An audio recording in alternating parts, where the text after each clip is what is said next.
Vendredi 5 novembre 2021, mesdames et messieurs, bienvenue dans ce 13h. L'État béninois fait de la lutte contre le paludisme une priorité. Plusieurs programmes ont été déjà mis en œuvre et les acteurs impliqués dans ce combat n'entendent pas baisser la garde. Vous les entendrez dans cette édition.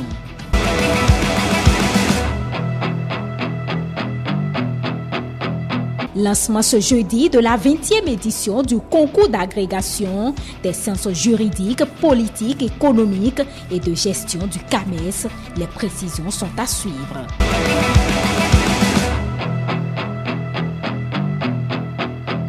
Poursuite de l'appui du ministère des Affaires sociales aux personnes affectées par les effets de la COVID-19. Cette fois-ci, ce sont les orphelins et enfants vulnérables qui ont été pris en compte.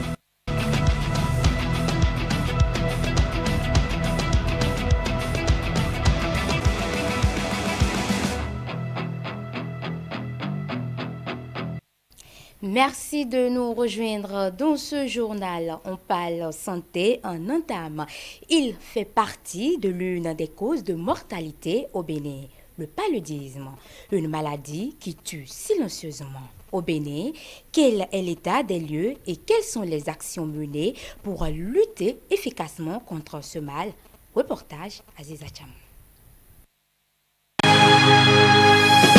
Le paludisme est un problème de santé. Le paludisme, l'une des premières causes de mortalité infantile, est une maladie qui n'épargne aucune couche de la société. Elle représente, selon une récente statistique, 60 à 70% du taux de mortalité, surtout pendant la saison des pluies où le vecteur de transmission est plus élevé. Chaque année, des actions se mènent afin de réduire les affres liés à cette maladie. Pourtant, le mal subsiste encore. Les populations continuent de vivre dans des endroits insalubres, intensifiant ainsi le risque de contamination.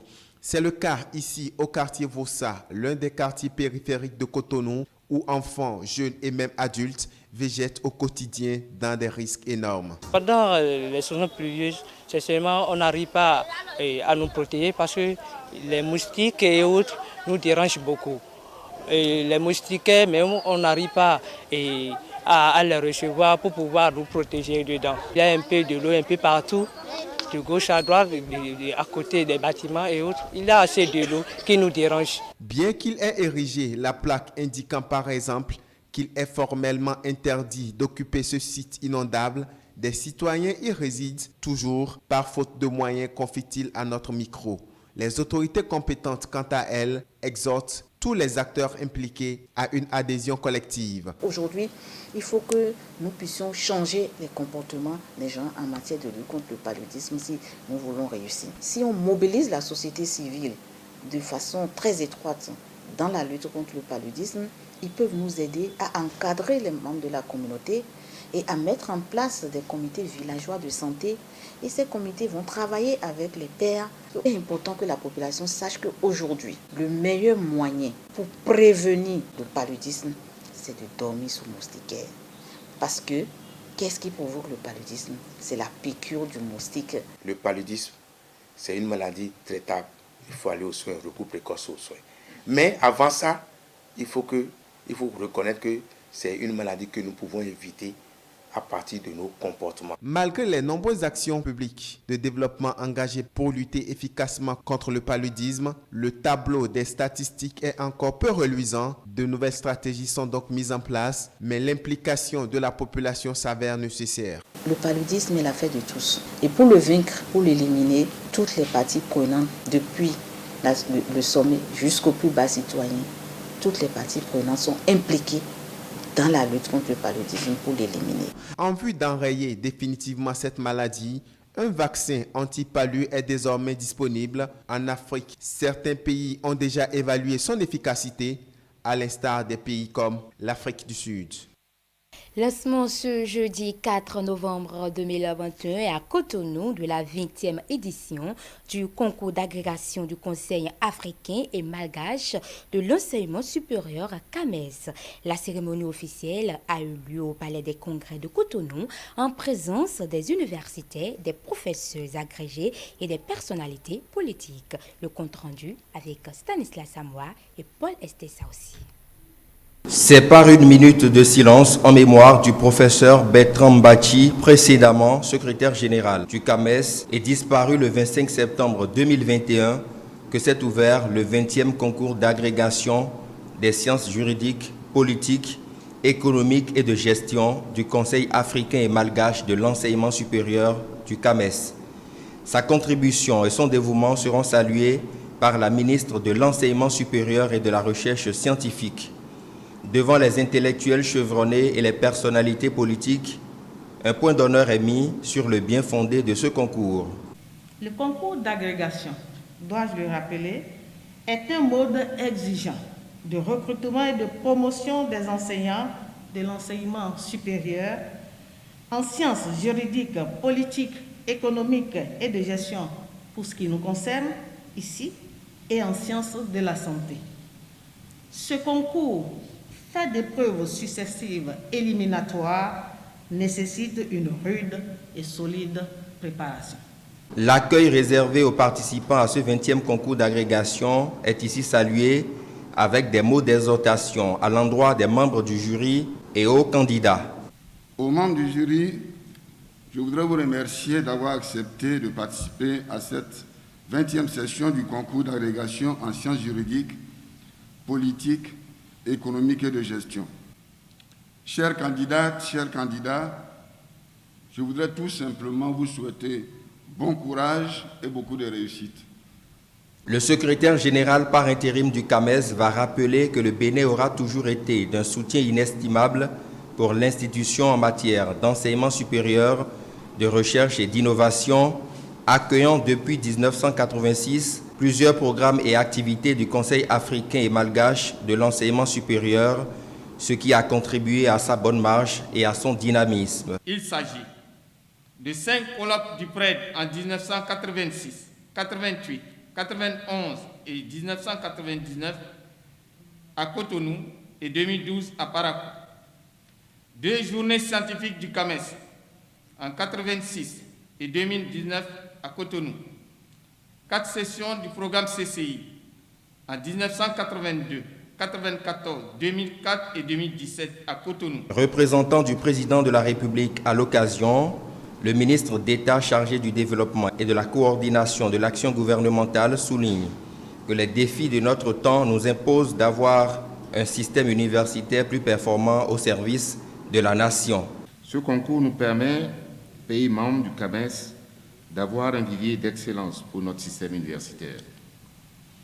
En effet, les défis économiques, sociaux et culturels de notre monde interconnecté et concurrentiel rendent encore plus nécessaire un système universitaire performant, avec des esprits fins, structurés, imaginatifs, inventifs et au service de leur métier. Les travaux de la 20e session du concours d'agrégation ouvert dureront plusieurs jours avec à la clé la cérémonie de clôture prévue pour le 17 novembre 2021. Nous passons à présent à la cérémonie d'hommage rendue au professeur Dorothée Kossi-Sosa, ceci au terme d'un colloque scientifique qui a été organisé les 2 et 3 novembre 2021 en son honneur. C'était en présence du président de la Cour constitutionnelle et de quelques personnalités. Compte rendu, Nafissatou Hassani et Edouard Capo. Une cérémonie d'hommage et de remise des mélanges s'est tenue en l'honneur du professeur Dorothée Kossi-Sosa. À cette occasion, plusieurs personnalités ont témoigné des bonnes œuvres et des différents efforts que le professeur a eu à fournir afin de permettre une grande avancée dans le domaine de l'éducation, du droit et dans la vie de tout un chacun. Effectivement, je ne peux me séparer de ce illustre personnage parce que tous les jours, je rencontre toujours quelqu'un qui me salue en me demandant « Ah, monsieur Badé, vous vous rappelez pas ? Il y a 20 ans, vous nous avez tenus en première année. Vous étiez l'assistant du professeur Dorothée Sosa. Et cette fusion entre ce nom et ma modeste personne me poursuit chaque jour. C'est le professeur d'université le plus emblématique parmi nous tous, le plus généreux, illuminé et qui a guidé plusieurs d'entre nous à aller vraiment au niveau où nous sommes aujourd'hui. Donc sincèrement, si cela n'était pas fait, ce ne serait que préjudiciable pour la mémoire de l'universitaire que nous sommes et des fils que nous sommes après celui-là, que nous avons tous eu le courage d'appeler affectueusement père, si vous voulez, géniteur ou autre chose encore, guide. Il m'arrive de penser que mon intervention consistera simplement à rechercher la définition d'un universitaire et à rechercher la définition d'un avocat. Tout ce qui a été dit du professeur Sosa, n'est-ce pas ce que l'on attend d'un universitaire? Tout ce qui a été dit du professeur Sosa, n'est-ce pas ce que l'on attend d'un avocat? Et mis ensemble, il y a deux mots qui surgissent. Le premier, l'éclectisme, et le second, l'humanisme. Après la phase de témoignage, place à présent à la remise des mélanges. Les confrères, amis et proches ont fait ressortir les qualités et caractères de l'homme qui, selon eux, font sa force. Le professeur Sosa est l'un de ces êtres humains lumineux, raffinés, allumés, branchés sur le droit, c'est-à-dire le bon droit. C'est un monsieur que j'admire, que j'ai beaucoup admiré. Le récipiendaire a remercié à travers un discours et a exprimé sa profonde gratitude à tous ceux qui l'ont soutenu et qui continuent de le faire. Les témoignages de sympathie que mes collègues et amis viennent de me prodiguer aujourd'hui, après ceux de la journée d'hier, les aimables paroles que j'avais entendues, ceux que je viens d'entendre et dans lesquels j'ai senti tant d'affection, me cause une émotion indicible. Et je cherche encore, moi aussi, les mots capables de vous exprimer dans toute son amplitude la reconnaissance dont mon cœur est rempli. Je sonde encore en moi les termes justes pour vous remercier, comme je voudrais savoir le faire, pour la bienveillante et délicate pensée que vous avez nourrie et concrétisée de m'offrir solennellement ce superbe ouvrage. Ces mélanges en 2 volumes, cet ouvrage qui a réuni une 40aine d'auteurs qualifiés. Merci à vous tous qui, par votre implication, votre présence, votre cordialité, venez de me retourner au centuple le peu que j'ai pu faire pour mes semblables, le peu que j'ai pu accomplir de mon devoir. Plusieurs d'entre vous m'ont prodigué leur confiance et leur amitié en toutes circonstances. Soyez assurés que je suis parfaitement conscient de ce que cela n'a pas de prix, d'avoir des amis, d'avoir des frères aussi affables que vous. Pour rappel, Dorothée Sosa a été ancien ministre de la Justice, garde des Sceaux. Il a occupé le portefeuille ministériel de l'enseignement supérieur. L'autre poste non moins important occupé reste celui du poste du directeur de la chaire UNESCO des droits de la personne et de la démocratie.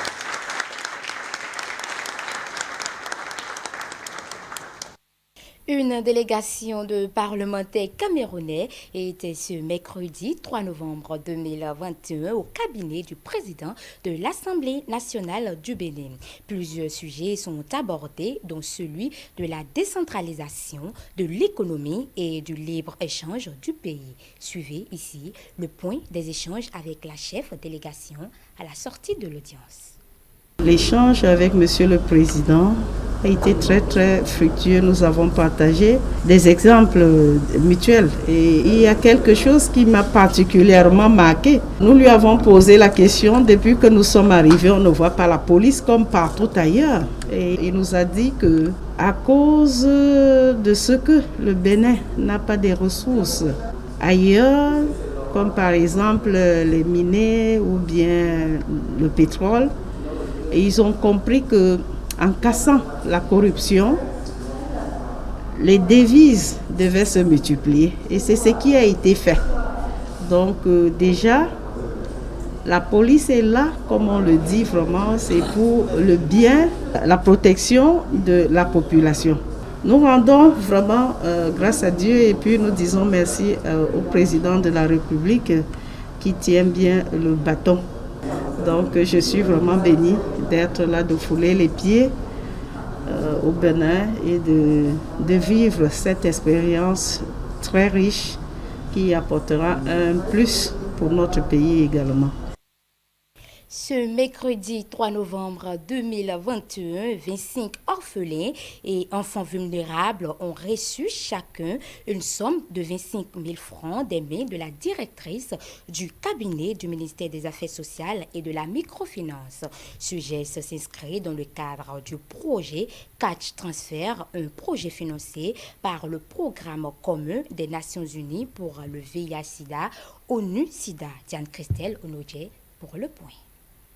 Avec l'avènement du Covid-19 en mars 2020, dans notre pays, beaucoup de ménages ont été durement affectés par les conséquences de cette pandémie. La Covid-19 a impacté plusieurs ménages et c'est ce qui justifie la présence des parents, enfants vulnérables et orphelins dans cette salle. Le projet de transfert d'argent pour les orphelins et les enfants vulnérables s'est concentré sur l'amélioration de la gouvernance et de la responsabilisation grâce à la mise en œuvre de campagnes de sensibilisation et de mécanismes de responsabilisation renforcés. La situation de certains enfants, notamment les orphelins et enfants vulnérables, l'une des cibles prioritaires du ministère en charge des Affaires sociales, a été davantage dégradée. Ce sont des enfants ayant un accès limité aux services sociaux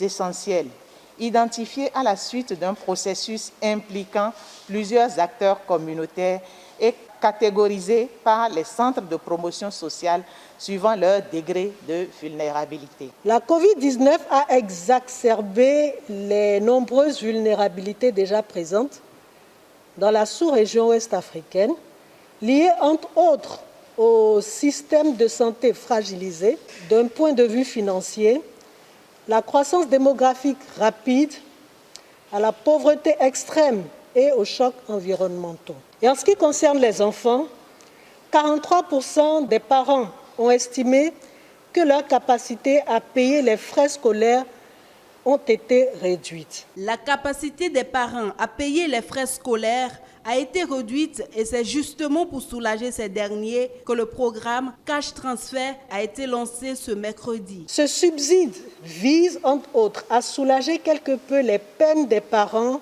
et leur permettre de faire preuve de résilience face aux difficultés socio-économiques qu'ils traversent du fait de la Covid-19 et plus particulièrement les multiples charges engendrées en ce début d'année scolaire. Cet appui s'inscrit dans une logique d'amélioration de la résilience des bénéficiaires, une logique en parfaite cohérence avec la vision du gouvernement qui vise à terme l'instauration d'une société béninoise de solidarité, de prospérité et de bien-être pour tous. Il s'agit concrètement d'un appui financier pour les besoins nutritionnels à quelques OEV dans le contexte de la pandémie de la Covid-19 à travers un transfert par mobile money d'un montant de 25 000 francs à chaque bénéficiaire identifié suivant une sélection faite de façon consensuelle avec le REBA+.